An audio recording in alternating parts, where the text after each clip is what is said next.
talk about snail purple. Formerly known as Tyrian purple, snail purple is an incredibly rare, incredibly expensive purple pigment that is made of snails. Not these kinds of snails, though. These kinds of snails. A type of sea snail found in the Mediterranean known as the murex snail.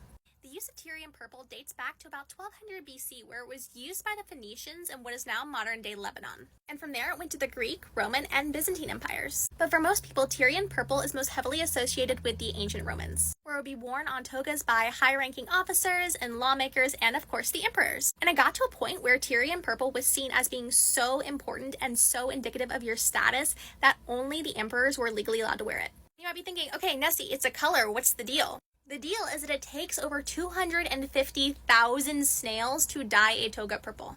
Senators and stuff, for the most part, would just have the trim of their toga dyed purple, and that alone would take 12,000 snails. That is a shit ton of snails. And it's not like they were grinding them up to make dye, no.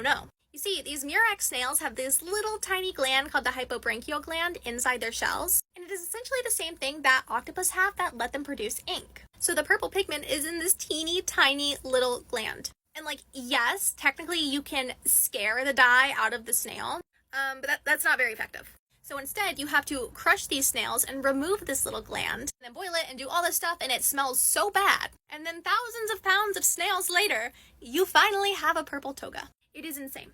And while we mostly know Tyrian purple as being used for clothing, it was also used for paint. Nowadays, we have synthetic purple dye, which makes purple much more accessible to us lowly commoners. However, there are still people making Tyrian purple. It is super duper expensive and mostly bought and used by collectors, historians, and rich artists.